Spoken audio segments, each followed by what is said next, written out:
Hello, everybody, and happy Saturday. Yes? Yep, today is Saturday. That is correct. Got it right, you guys. Just working it out.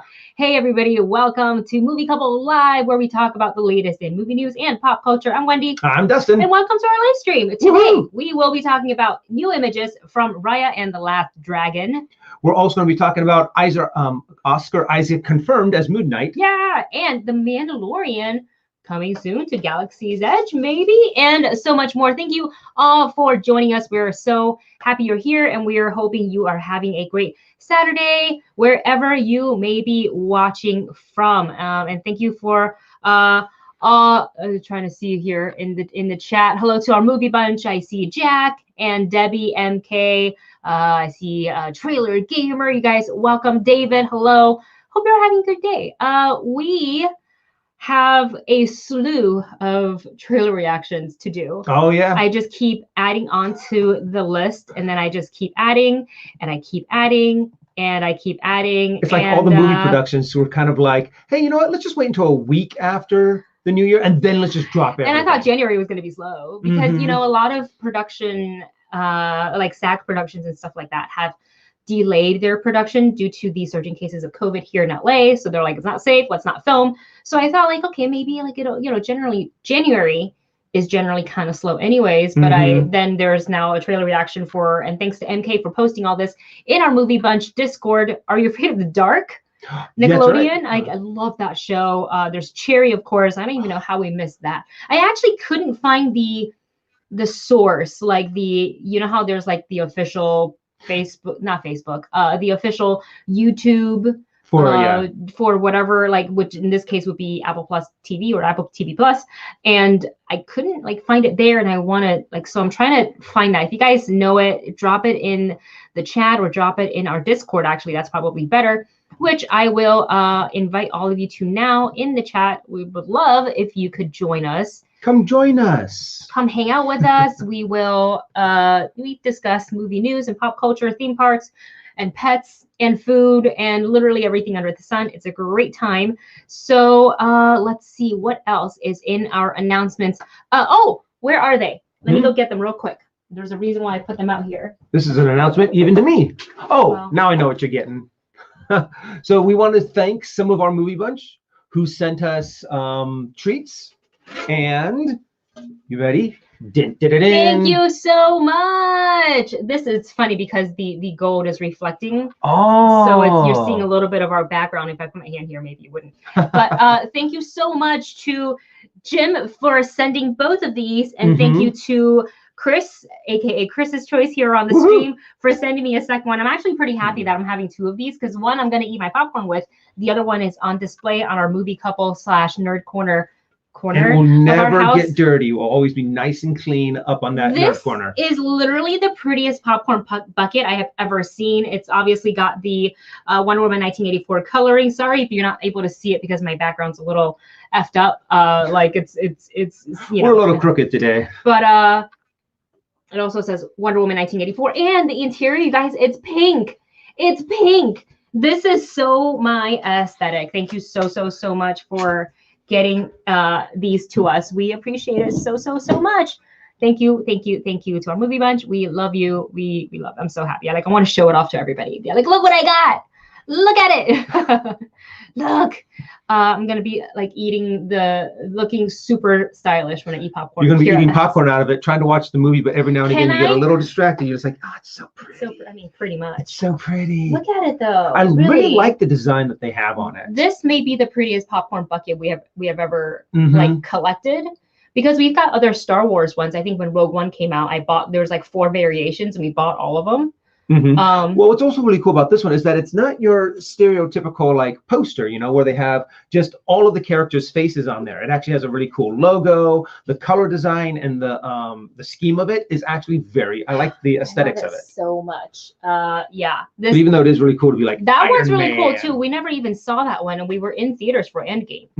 Like, you know, we would have bought it if we saw it. Very true.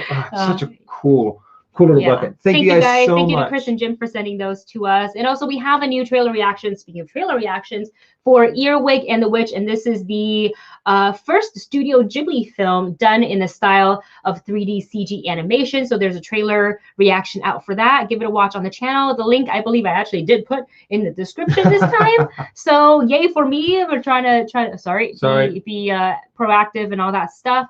Going back into the chat, we have a super chat from Chris Mendez himself, Chris's choice. And Chris writes, with Avengers Campus coming, what would you want to see if you had your choice? I would love to see where you could create your own Iron Man suit. Thank you so much, Chris, for your super chat. We always appreciate those.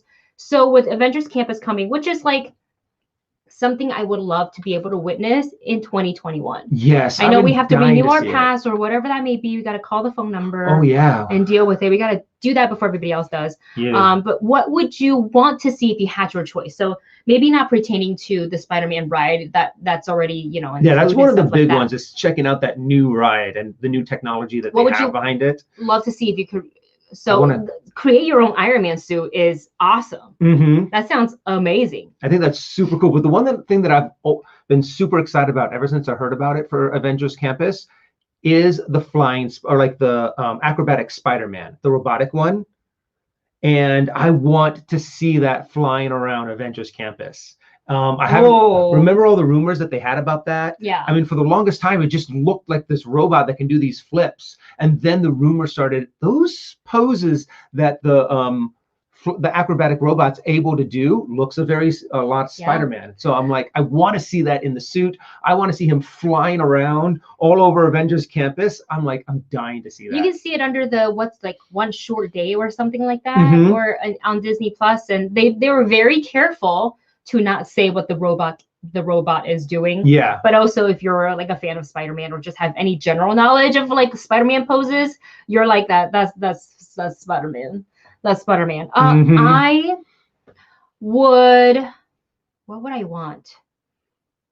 What would I want to see? Does it have to be a show and an attraction? It could be anything, right? Well, I think anything there. Anything I want, technically. Okay. I love to see two things, and these are all kind of like interactive stimulator things. I want to be able to pilot either the Quinjet, which sounds awesome, which would be cool because now we have the, you know, with like Squadron and everything out, like that's totally possible. Or Captain Marvel's like plane, like whatever it is that she flew. Oh yeah, just like something to do with like flying in a jet. I think that would be super cool. Oh my gosh, or okay. Technically, the list can't be stopped at one. There's a lot of things about Avengers Campus that has excited us and just been like, I can't wait. And this is very much out of the realm of Disney, because Disney, while it is a theme park, doesn't really have a lot of thrill rides, especially here in Disneyland. We don't really have, I mean, I guess you can count, I was going to say Tower of Terror, but now that it is Mission Breakout, but you can count that as a thrill ride, and the roller coaster. The Incredicoaster. Yeah, and that's maybe about it. But I would love, in the style of Tatsu, and you just call it like Iron Man's flight or something. That would be really cool. Because then you're on your belly. Imagine the design that you could. Red and gold, and it's gorgeous. But imagine the design too. Right now, when you went on like a ride like Tatsu, they have that lap bar, they have the shoulder bar, they have all these different things. Let's say, for example, the way you would get into the ride, and you would have they make it look like Iron Man armor. They would just have and actually kind of like super loud.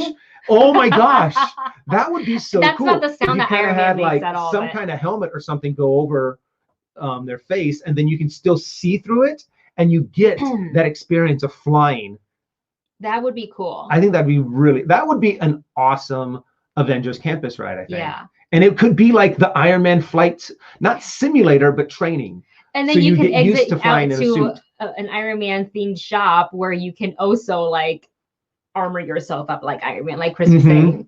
And then, okay, I have one more. Okay, so in the same thing of that Tatsu ride, imagine that you could, if you move your wrists or your feet, that your one square of the roller coaster would actually like pivot just a little bit. So you're putting like Tatsu and I don't want to say X and some kind of simulator in there, so you still are able to, like, I guess it would be like Tatsu mixed with a little bit of like the what is it called? The space orbiters, the ones that just go up, like kind of like Dumbo, where it just goes up and down. So that's all you're really getting. You're just able to like to move a little bit side to side and maybe backwards and forwards. I mean, if they could try to implement something similar to X2 at Six Flags Magic Mountain and Tatsu together, and just not make it so compact, because obviously the people would have to, but it wouldn't be like individual, but like depending on the weight distribution, when you moved up a loop or down a loop, or however your car could potentially spin based on the weight distribution, like that would make it like super, it'd be extra, but it would be super fun. And then my last one is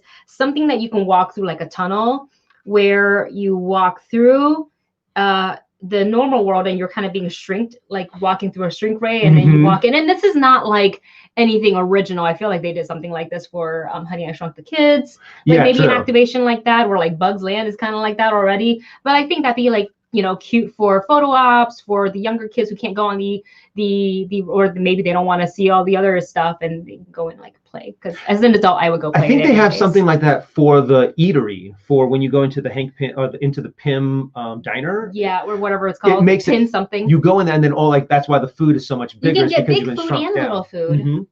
We should There's totally just fight so too. much that I when want to we see. go, you can order all the big sizes, and I can order vice versa. You order all the tiny foods, and I'll order all the big foods.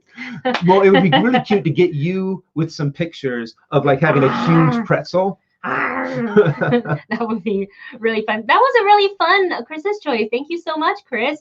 Wow, that was great. You guys, what would you want to see in Avengers Campus? Obviously, nothing is out of question, because we're just kind of using our imagination to talk about what we want to see. So let us know. Oh, Adam says, so Space Mountain, Matterhorn, Big Thunder, and Splash doesn't count as throw rides to you. No, not really. Well, they're really do Space Mountain and Matterhorn. Space Mountain, I will say Big yes. Thunder. I will say Space Mountain, yes. It's like a medium thrill. You're thinking probably more of the coasters that like go upside down and spin, more thinking, like Magic Mountain kind of rides. Yes, I'm thinking Magic Mountain or where you Busch come Gardens. off, and if you don't have a strong enough stomach, you will throw up, kind of a thing. Or black out when you go on Goliath on that first drop. That was great. Oh God, I love that ride so much. Yeah. I guess my thrill counter is a little bit more skewed than others. But I also, as I've gotten older, every year that I've gone back, I feel like my equilibrium is like worse for the wear when I come off a roller coaster, where I was like, you know, I think I need like a 10-minute break. And usually after this ride, I could like chow down on some garlic fries. Today, I don't think I can. Yeah. You know, I used to be able to go on rides like roller coasters one right after another when I was younger. I remember doing that with my mom. But yeah, nowadays I'm just like, okay, only one roller coaster. Then we can go on some nice slow rides, and then maybe another roller coaster later on in the day. Yeah, exactly. And I'm kind of like, if I push it to 3 roller coasters, I kind of get in trouble. Do you for yourself? You're like, can't do it. Yeah, and I used to love just going on them over and over and over and over again. No, not anymore. And I'm like, no, I'm too old. All right, you guys, let's go ahead and move on to our news flash. Let me just take this guy off because we don't need him. No, get away. So for today's news flash, we have 2 items. We're going to talk about Roku and how Roku has acquired Quibi shows, a lot of them, most of them, as well as first reactions for WandaVision. So Quibi first. So you guys know that Quibi did not last long. Didn't last very long. We didn't even get a chance to like sign up and watch. Like a lot of the shows free month. Yeah, a lot of the shows seemed interesting, but I just didn't have it in my capacity on top of HBO Max, Prime Video, Amazon, Hulu, Netflix. I already said. Whatever I watch on YouTube, and then some, you know, it was like a lot. There's so much content out there now to absorb from YouTube. I mean, from podcasts. I mean, so much is being produced right now. It's so hard to keep up with everything. My favorite murder, I haven't listened to in like 2 months. The good thing is it's not always super continuous. Like sometimes they'll do part 1, part 2. Which you can listen to back to back, but I used to listen like every day. Now I'm super behind. Now I have to catch up all over again. But with Roku, so they've acquired the rights to over 75 Quibi shows that will make them available to stream in 2021 on the Roku channel for free. So it's great news for anybody that has your parents have Roku. So if they wanted to like absorb these bite-sized contents, they can.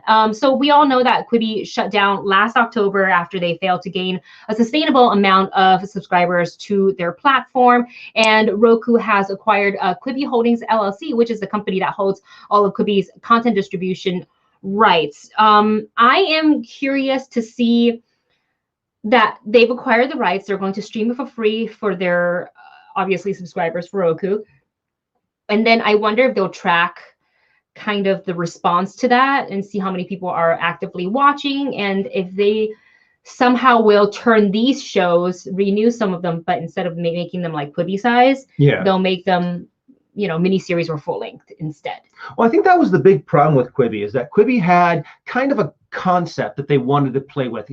What would be the perfect length of a video that we can produce that people would want to just consume, and kind of eat it kind of like popcorn. Oh, that's kind of cool. I like it. It is kind of cool. This is my Stay Nerdy shirt from Jordan Dene. Ooh. But now it's got like a unique. Anyways, continue. I'm so sorry. And that's okay. We all have our little moments of ADD. That's me every day. But yeah, I mean, so now that it's in separate hands, that it doesn't have, since Quibi doesn't have this, our concept has to succeed or we fail kind of a thing. I think they're going to, Roku would be able to take it and kind of be able to tweak it, play with it, be like, okay, let's see how people really react to this and if there is anything to this concept. So this is probably the place where that kind of a concept could be explored. Yeah. But I think Quibi just kind of wedged themselves into, no, this is what we have to be. Right. And it just didn't quite work. It certainly is a fresh and original concept, and trying to make that available. And, they I think they put a lot of money into it. I saw little tidbits of some of their shows. Yeah, they got Chris a lot of Hart.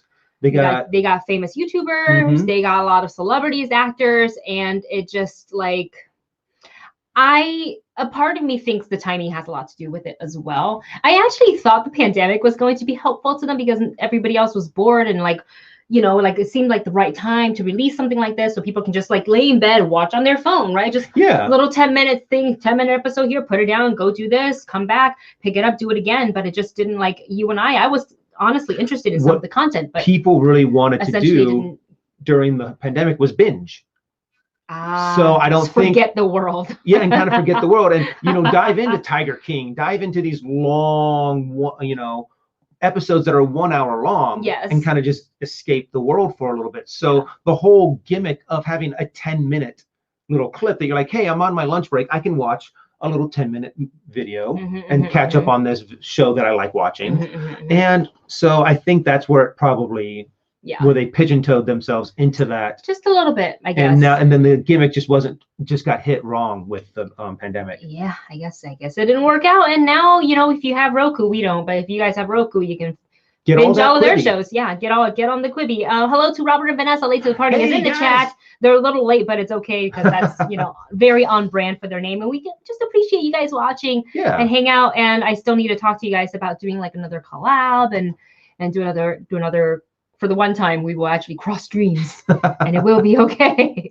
We will do that. Next up on our news flash, we have first reactions are in for WandaVision. So various outlets and reporters were able to screen the first 3 episodes of WandaVision. And here are, I pulled some of the tweets from friends, such as, oh, hold on, I gotta get rid of this guy real quick. Such as Dorian. Dorian says, Dorian Park, I miss you. He writes, watched 3 episodes of WandaVision and the show is weird as hell in a good way. 2 things are clear. 1, Marvel is dedicated to parodying classic sitcoms. And 2, the MCU is finally back. Yes. Can't wait to see how this show sets up Doctor Strange 2 and Spider-Man 3. Big eyes. Very, very exciting. Super, super excited to hear about that. This one is from friend of the show, Hector Navarro. Hector writes, I got to see the first 3 episodes of WandaVision, and it was everything I hoped it would be. Funny, clever, creepy, and above all, sort of tragic. Oh no, I'm gonna cry, aren't I? I'll cry into my fancy popcorn buckets. The reality is, WandaVision is taking the Marvel Cinematic Universe places it has never gone before, and there is no going back. And finally, another tweet from Brittany Tuttle, who writes, I watched the first 3 episodes of WandaVision, and safe to say, I am obsessed. It is charming, funnier than I expected, and the sinister undertone is just delicious. I am dying to see where this goes. Also, Paul Bettany is an absolute gas and having far too much fun. These and so many more reaction tweets are out there for you to like take a look and peruse on Twitter if you want to dive into that. Mostly positive. Yeah. So that sounds really, really great because we are so excited for the show. It's what, the 15th, right? 15th. You are correct. 15th? I didn't write it down. Did I write it? Yeah, I know it's Friday. 6 days from today, and today's the night. Oh God, I can't wait. I know the countdown. I can't wait. I'm very jealous that people got to see 3 episodes, but then they have to a longer period to wait for 4, 5, and 6. And I also read somewhere, you guys correct me if I'm wrong in the comments or in the chat, please, that they also announced that there's going to be actually more episodes than what we expected. So you guys let me know in the chat if you're watching us right now. Jack says there's a theory that there's a theory on Vision's tie. There's 2 dots in a box, and I think it's supposed to represent Wanda and Vision being trapped. Ooh. Okay. Debbie's letting me know that Perry also. How come Perry's tweets didn't pop up when I did this? Huh. It's always weird when you start looking for tweets and things like that. Yeah, sometimes it's so hard to find a certain person. All right, here's what Perry is saying. Perry says, very, very into what they're doing with WandaVision after seeing the first 3 episodes. It's different. It might take a moment to adjust, but thus far, this feels like a creative pivot, well worth taking. One that's highly entertaining and could have a huge payoff. Again, positive, super exciting, and one of the main takeaways is everybody's saying it's original, it's different, it's fresh, and it's weird. And that's like what I got from the trailer. Yes. And that's exactly what I'm hoping to see. Like, you know, it's WandaVision and it's her reality and it's going to be like kind of a mind bend. I cannot wait. Yeah, and that's kind of the big thing behind Scarlet Witch or Maximoff. Sorry, Wanda Maximoff is that her powers are so weird. They're so reality bending that you can just go off the deep end with this. And I'm so excited to hear that that's what they're doing. Yes. Everyone's going, this is so weird, but like in a good way, creepy. And I like what the second one Hector said. Yes. What is like the sinister undertones. I think that was Brittany. Is that Brittany? Yeah. I have to admit, I love all of the things that these people are saying. It just makes me even more excited to dive into this world of WandaVision. I seriously can't wait.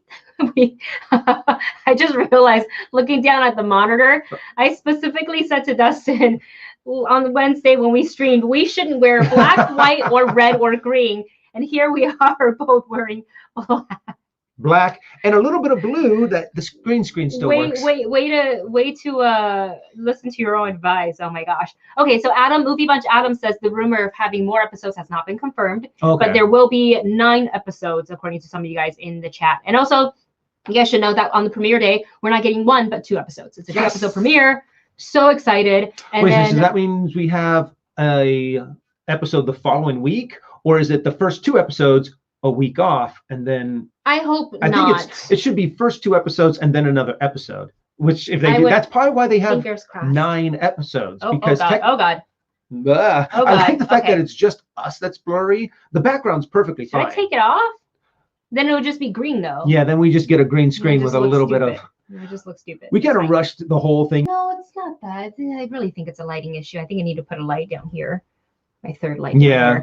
We'll experiment after this. Yeah, we will. And then let's see. There was something from Adam that I wanted to read. Adam says those popcorn buckets are the type I would stack a ton of chicken and eat King Harry style. We can go to get chicken, get fried chicken. Just get a big old. Oh my goodness. But we have to line the trash cans. These are not getting ruined. These will stay pristine for forever. Popcorn buckets. Forever. Yeah, you got to put some kind of protective lining over this. Yeah, for sure. John writes, hey, Wendy and Dustin, what if WandaVision takes place in the current timeline and is revealed to be an illusion? Because notice in the trailer that there were some glitches. Yeah, absolutely. I think this is just a theory. I could be totally wrong. Obviously, again, have not seen any of the episodes, so I don't know.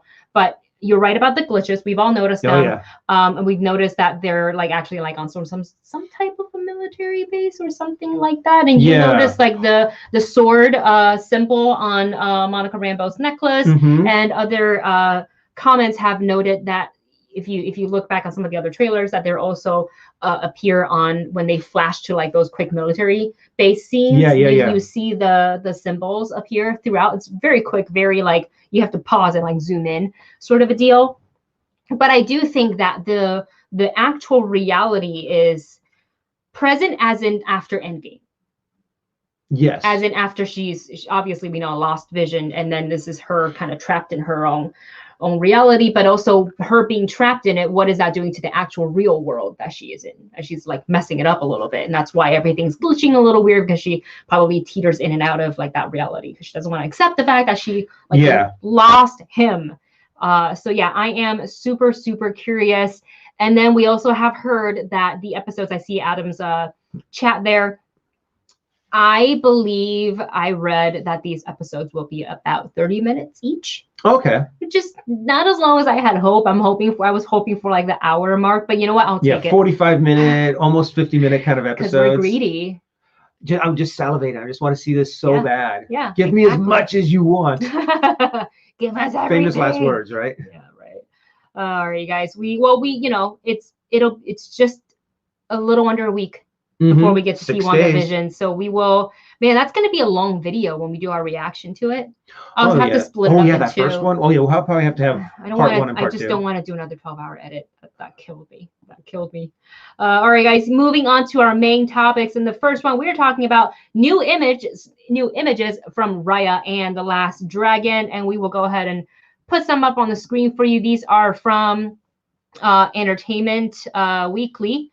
And let me take my little guy off of there real quick. We have these various images. Some are new, this is the newest one. This one is from Total Film, which I absolutely love. We get to take a look at these cute little creatures.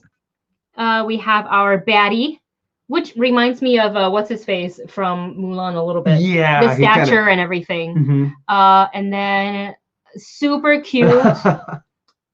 I have a friend named Laura, and I feel like if Laura was a baby, this is kind of what she would look like. Just like super adorable, super spunky, super energetic. I am really excited to see how they do some of these characters. Yes. Because that baby looks like to be a super cute kind of character. So cute. Like there's going to be plush dolls of her and the little monkeys. 3 creatures. Yeah. For sure. And then action figures for everybody else. Oh yeah. I want like an action figure where Raya comes with like various sizes of Tut Tut. Oh yeah, we get a small one. You can Tuk also Tuk. buy like Tuk Tuk. a large one of her. Or is it Tuk Tuk? Tuk Tuk. I think it's Tuk Tuk. Tuk Tuk. Tuk Tuk. Please correct me. Something I don't want to say it wrong. Please let me know.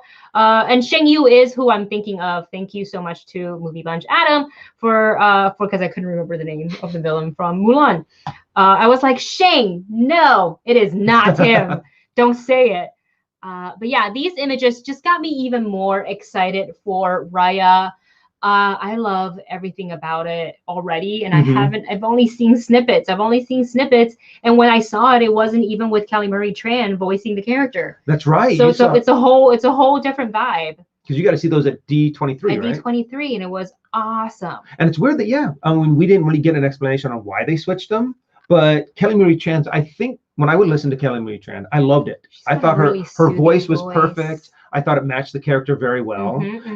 I'm just excited to see like this young her, Raya, and then an older Raya. Yes, it looks like they're giving her kind of like this Avatar kind of status to where she is like a chosen warrior and she's trained from birth kind of thing. Yeah. But also I would love to see like this little conflict between this little baby and Raya. The little baby has no idea that this is like the legendary dragon warrior kind of thing. And who is she? Exactly. That's what that photo is like. Who are you to tell me what to do? So I think it looks super cute. And Raya, of course, is just sitting there kind of giving her that look of, oh, little one. Yes. And also just a little bit more details pertaining to the film. They say that throughout the journey of the film, Raya visits different lands, the lands of heart, talon, fang, spine, and tail. And this is from the director, Don Ha. And the image, the action one, is Raya in the middle of a really cool action scene in the floating market of Talon. So I love that they're really incorporating the culture into this film. I feel like it's just going to be such eye candy fest on the imagery, the scenery, everything. Yeah, and animation, it blew me away when we saw the trailer. I cannot wait to see some of the stuff that they're like, oh, you like that? Wait until you get to see this moment. Wait until you get to see some of the action scenes. They're definitely holding a little bit of it back. Just you never want to show your best. I don't want to have it spoiled, So yeah, super excited. Our next topic for today, we're talking about Oscar Isaac finally confirmed as Moon Knight. I know earlier, well, last year, I guess, it was like saying that he was in talks. There's interest in having him, and I was like, cast him in and everything because I love watching him act. Oscar Isaac is amazing. I mean, in everything he's done. Yes, exactly. And also, if you haven't seen Ex Machina at this point, you are missing out. He is phenomenal in it. I can't wait to see him in Dune. He's going to just look. The photos already look amazing, but I can't wait to see the movie. But also, Moon Knight, the series, has also snagged additional directors. We have Justin Benson and Aaron Moorhead. They are indie genre film directors behind the sci-fi movies such as Endless and Synchronic. Hopefully, I'm saying that correctly. And they are joining the Mohamed Diab as directors for Moon Knight, which will star Oscar Isaac. And also in a tweet by Moon Knight cinematographer Gregory Middleton, confirmed that that Oscar Isaac in fact is Moon Knight as well. Justin Benson and Aaron Moorhead also took to their own Twitters and have tweeted out that they were very excited to be working on this and that they can't believe they're directing Oscar Isaac in this. And I was like, if that's not confirmation, I don't know what is. I love the fact that that's the official confirmation that we get, because the director or the cinematographer is so excited. They're so excited. You're like, oh my gosh, Oscar Isaac. And the people for that are like the showrunners are going, we hadn't confirmed that yet. I don't think it's not that big of a deal. No, I don't think so. I think when it comes to I think when it comes to Disney, the reason they're able to tweet this out because they got the green light from everybody else. So it's not. And I guess that's actually probably a really fun way to officially announce. Yeah, to announce hey, we're the additional directors for this awesome show, and look who we get to work with. And I think that's like a double whammy sort of a. Double announcement. And I think it's a lot of fun for the directors to say, we are working on this. We get to direct Oscar Isaac. And it also does pull more eyes towards their directors and their choice. Yeah, they want to spotlight the directors, not just the actor. Like everybody should be spotlight. So that's actually a really smart way to probably do it too. I think so too. I think, it's always good to let, the audience know not just who is in front of the camera, but also who is behind the camera and like who is the cinematographer for this. And I think all of this is important because you can't have a good show without any of that. Like if you have a great actor and no director, then you have no show, and vice versa. So I think that's really, really great. Adam says Oscar Isaac's performance as Ivan Booze in X-Men Apocalypse was definitely a delight. Okay, I forget about that. I forgot that. I keep on forgetting that that's him. There's so many. Because you don't see him at all in that. I would chalk that more up to just the overall mess that Apocalypse kind of was. Wasn't so great. And it wasn't one of my favorite X-Men. True, it wasn't. It's no Dark Phoenix. Yes. So, but I didn't hate the movies, but I certainly didn't love them. Yeah. I was just, but I also wouldn't. I don't think I'd watch it again. Was it especially after Days of Future Past? Yeah. Where that was just like mind-blowingly awesome and had great reviews. And then you kind of get let down a little bit with Apocalypse and then Dark Phoenix. And you're like, okay, I'm done. Yeah. But yeah, honestly though, even his performance in that, I guess, was, nah. I'd have to go back and watch it. You do the best you can with what it's not just, there's a lot of connecting parts when it comes to a film, right? Yeah. You have an actor who's got to give their best performance every single time they hear action. You got to give it all. You know, you leave it all on the floor. That's your job as an actor, right? Give it all in the way that the director wants it to. Correct. There, you have to think about the writers, what they're trying to convey in the story, how you want to tell that story as a storyteller, and you have to listen to the director and the direction, and how it's filmed and everything. Like, there's so much that go into it, and I always hate it when people are like, "This movie sucked because this person's like." Well, how do you know? You weren't on set. What about this was the direction he or she was given? You don't know what the circumstances were. This was cut out of the thing and now nothing makes sense. Like there's so much that goes into it. So I hate it when they're just like, oh, it's just one person to blame. It's kind of like it's a whole team. It's a group effort. It's a group effort. So sometimes it works, and there's times, some instances that it doesn't work as well. So there is that. But overall, the things that I've seen Oscar Isaac in makes me really excited for this iteration of Moon Knight. Yes. And I think it was Blade GT who was saying that, that he hopes that they go super dark on this, because I would love to see another dark iteration of a Marvel character. And they've handled it pretty well before. And I cannot wait to just see, especially when they start dealing with the multiple personalities and, the harshness of that. And I'm just I'm really interested to see how they go, where they go with it. But what is it? The director that they got is actually, he's Egyptian. Well, not just that, but he's done horror, I think. The two added, yes, they're like indie filmmakers. They've done like sci-fi and horror. So that gives me hope that they're going to go dark with this. That's kind of their plan and their route. Yeah. But of course, we won't know until 2022. Because what is it? Filming isn't planned until March. March. And that all depends on the COVID thing. They can say March right now, but true. If cases aren't, like, if production doesn't feel safe or the actor doesn't feel safe, then you got to push it back, and we'll see what happens. But we'll cross our fingers for a March, start of production, and then everything stays hopefully on schedule. So we will see. All right, moving on to our final topic. We could see The Mandalorian at Galaxy's Edge. What? I would love this. So this is from an article at Collider, and according to Disney historian Jim Hill, I said it weird. Jim Hill, sorry, I wanted to say Jim and then Hill, like G. Yeah. Jim Hill, on the most recent episode of his Disney Dish podcast, characters from The Mandalorian may soon roam freely in Galaxy's Edge. And Hill states that The Mandalorian, the child, and characters like Boba Fett and Bo-Katan could soon make appearances at Black Spire Outpost on the planet of Batuu, a new chunk of Star Wars mythology. I'm literally pulling this from the Collider article, guys. Hill even suggests that Kylo Ren's ship, a leftover design from Colin Trevorrow's version of and could be swapped out for a full-size version of the Razor Crest, the Mandalorian signature ship. So these are obviously, yes, it's coming from, we always want to kind of disclaimer everything, because no one from Disney theme parks is saying this is going to happen. This is from a historian whose sources is probably credible.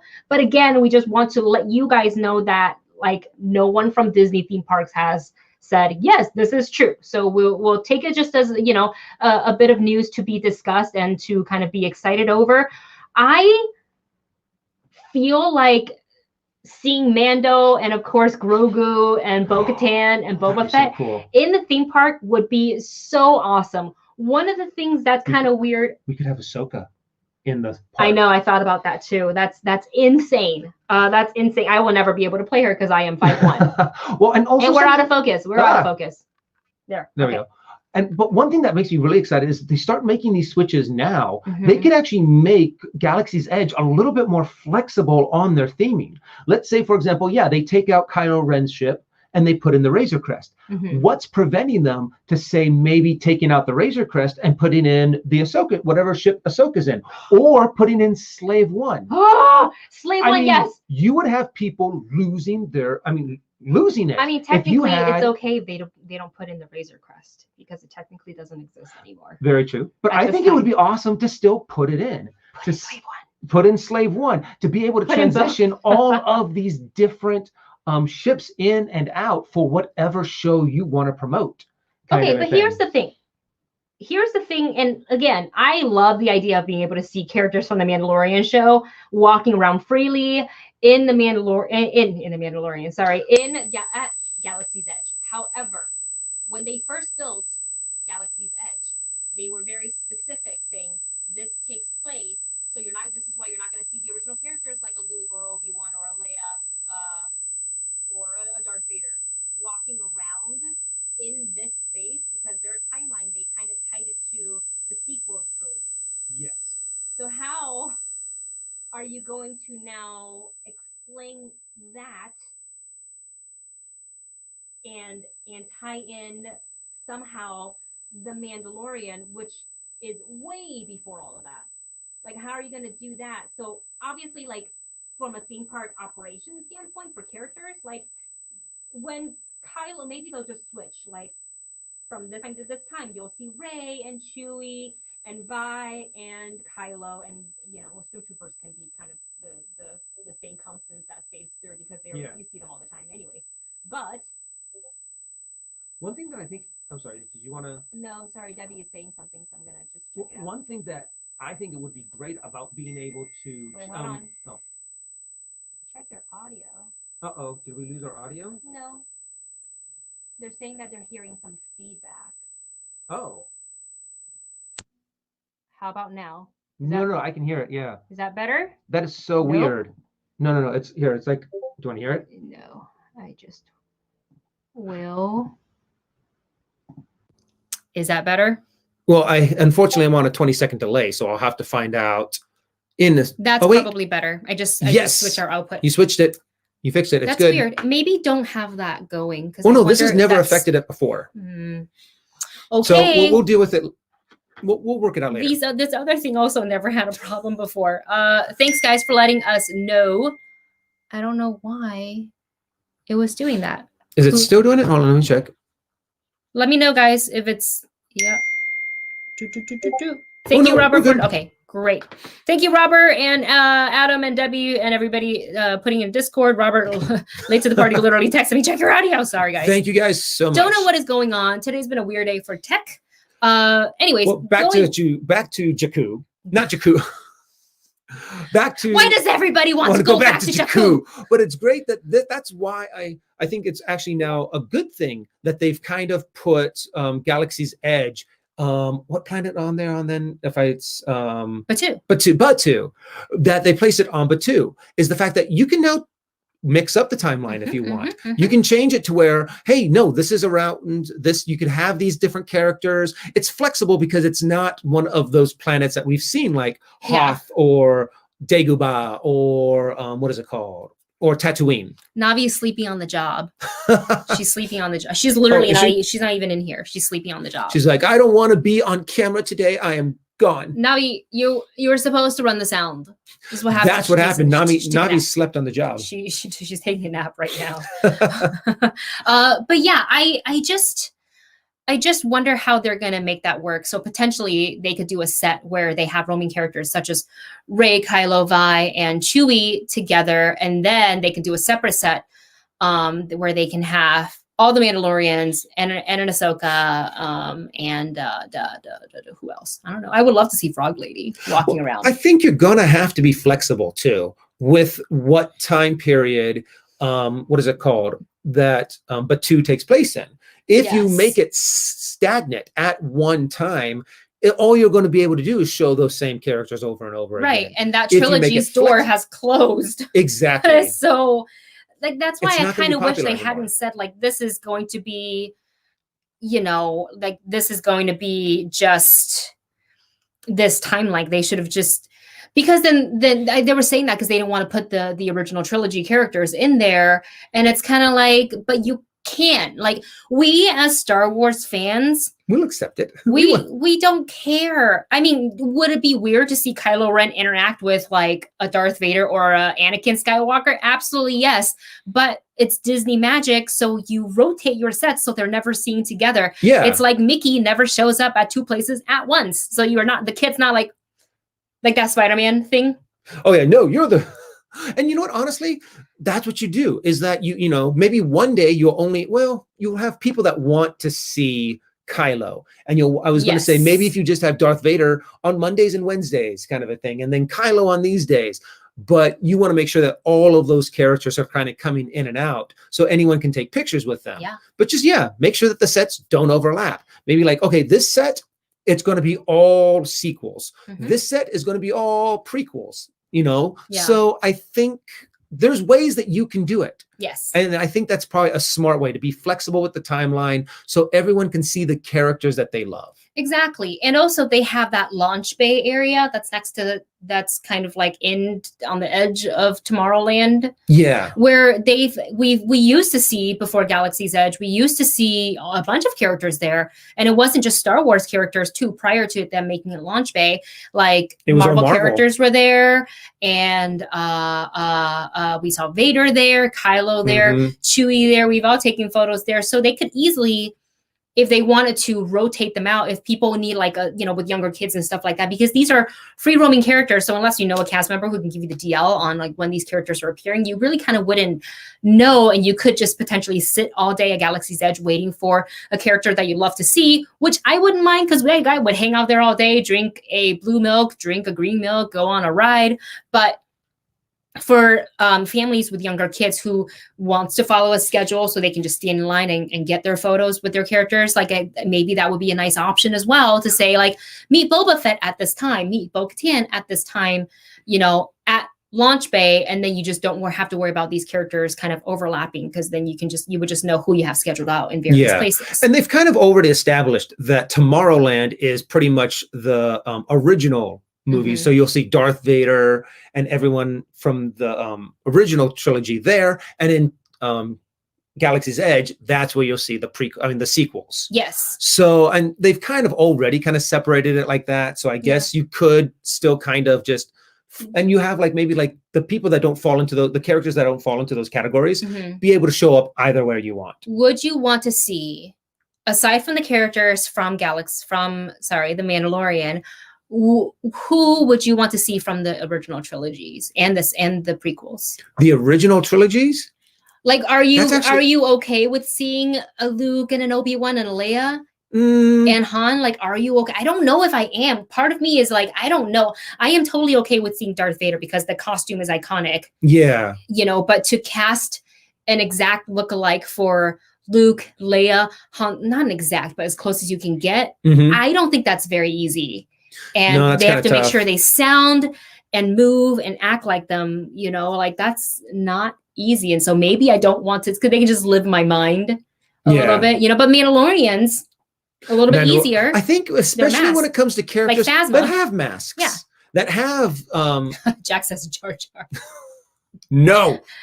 I don't love Jar Jar. I am fine with the actor. I don't love Jar Jar. If I saw Jar Jar, I probably wouldn't approach, but I also worry that people would be mean to Jar Jar. Oh, yeah. So I would just, having been a costumed character, that's a no. I don't want, a character. And also, I was thinking about something like that too. Like if you wanted to have Ewoks.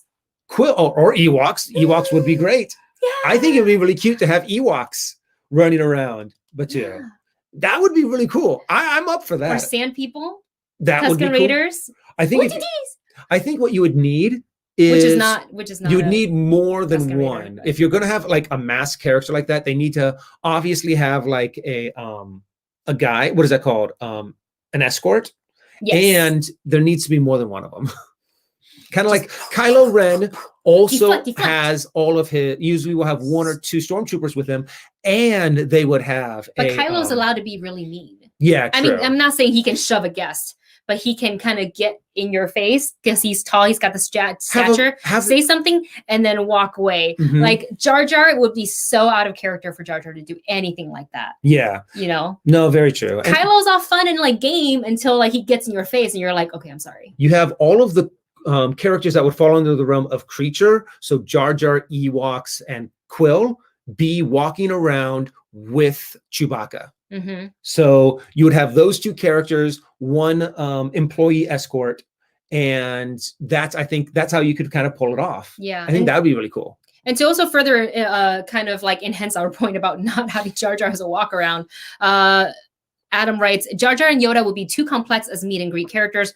Grogu would work as an animatronic, yes, because you can have a set time, go visit Grogu. It's, you know, puppetry. In between naps. Like super cute. Also, like Wendy mentioned, you guys laugh, but I literally had to prevent many idiots from punching Mickey. Yeah, you guys, and mind you, the people that are punching costume characters such as a Mickey or a Tigger or a Pooh, or whoever in a costume, are not kids who don't know any better. These are full-fledged grown adults that are like punch, and it's like you trying wearing this thing with all the weight on you and do like you are hurting the person inside. You know fully well it is not a person. Just like you fully know that when you go see when you go take a mall photo, you know, with Santa, that it's sure he looks like Santa, but he doesn't actually he's not actually Santa. Santa is not real.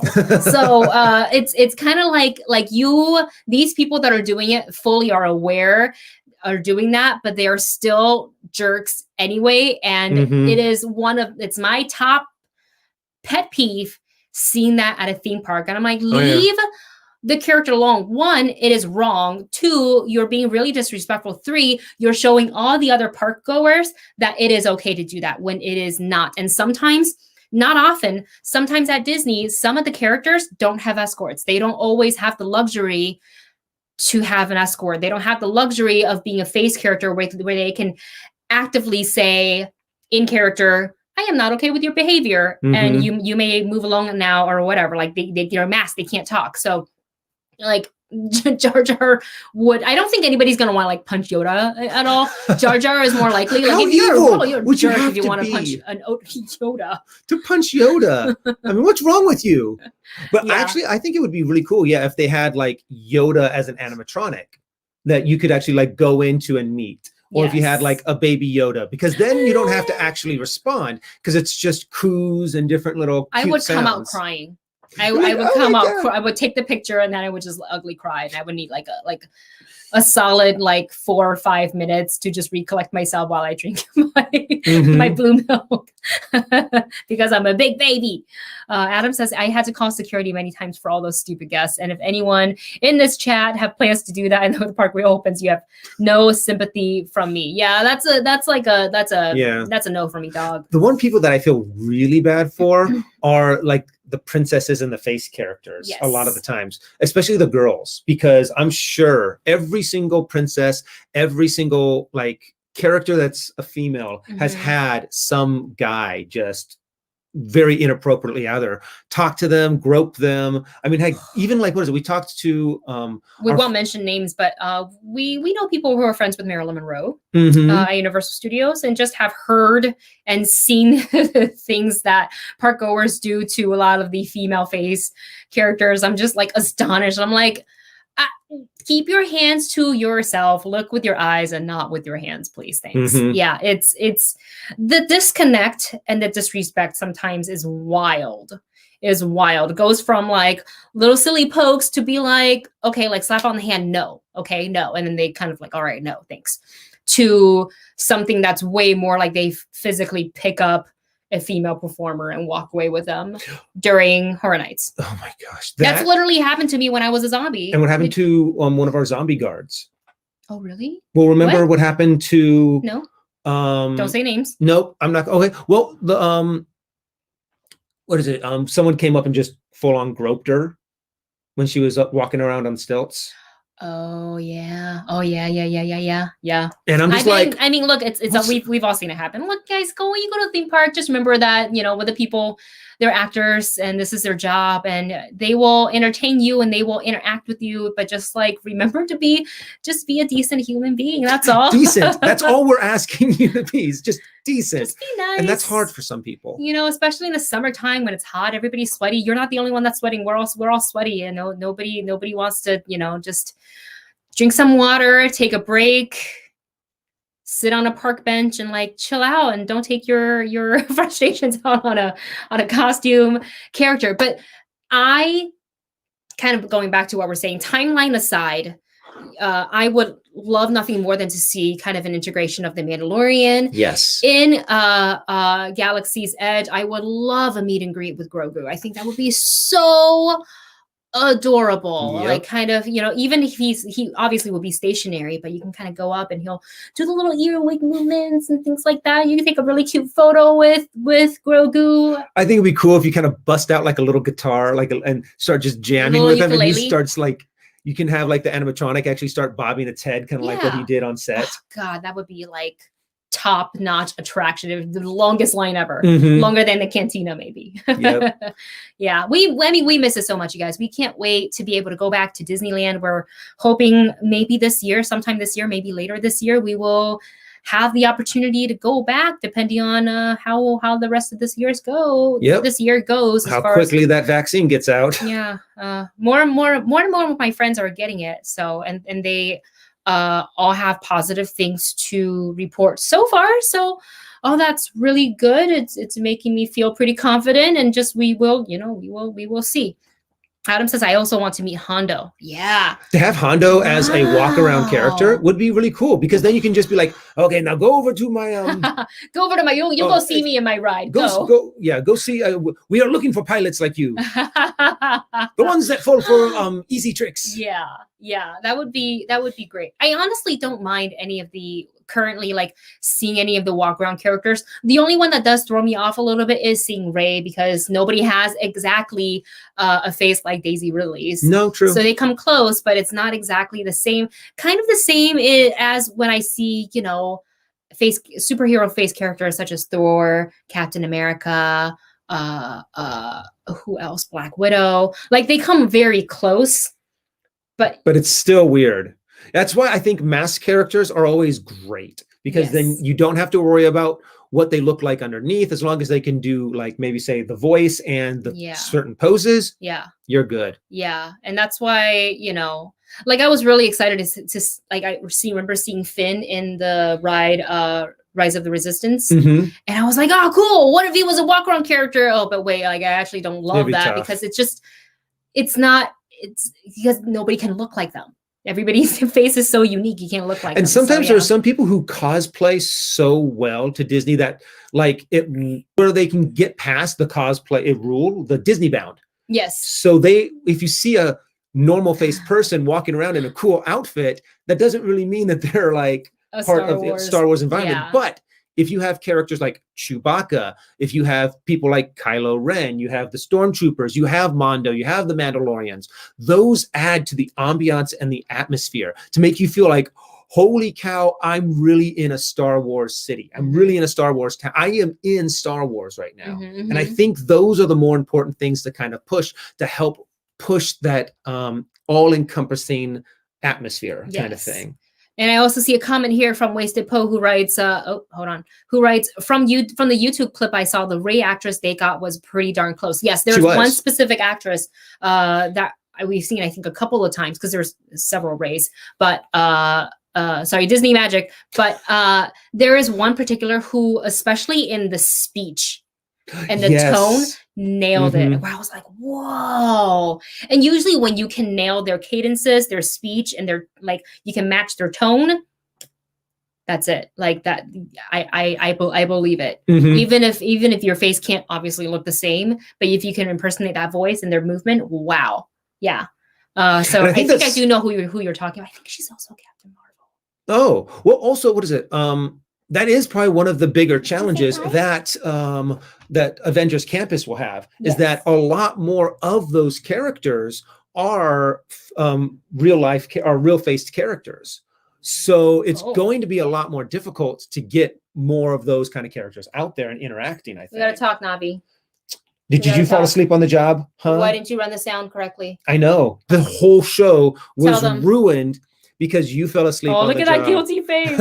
Oh, look at it. I don't know. How can we stay mad at you? I'm never mad at you. How can we stay mad at you? I'm never mad at you. Well, you guys, this is a perfect place to end our stream for today. Here is Navi, who is no longer sleeping on the job. But I'm gonna go ahead and put her down, because she always wants to come up. But then when she's up here, she's like, but the second she comes up, she's like, I don't want it anymore. It's like, well, what do you want? Make up your mind. Make up your mind, dog. But you guys, thank you so much for spending this past hour with us. We love chatting with you about anything and everything under the sun, especially when it comes to theme parks. Like that's probably one of my favorite topics to talk about other than movies. We look forward to our next stream, which is next Wednesday at 2 p.m. or actually it's technically 2:05 p.m. PT. I like to give myself that extra 5 minutes to just make sure if I have any sort of last minute technical issues such as today, we have enough time to fix it before we go live. So we will see you then. In the meantime, if you haven't already, give this video a big thumbs up. Really helps us out here on YouTube. Subscribe to the channel and turn on the notification bell if you haven't already. And we will see you on Wednesday for another live stream. We will see you in various trailer reaction videos that will be going up today. We have the little things going up. We have Lockdown going up, and then we will be filming one for Cherry, Are You Afraid of the Dark? There's a couple more that I can't remember. We'll be getting all caught up on all of our movie trailers. I have a whole list. We love you guys so much. Thank you all so much for hanging out with us, and we will see you very soon. Bye, you guys.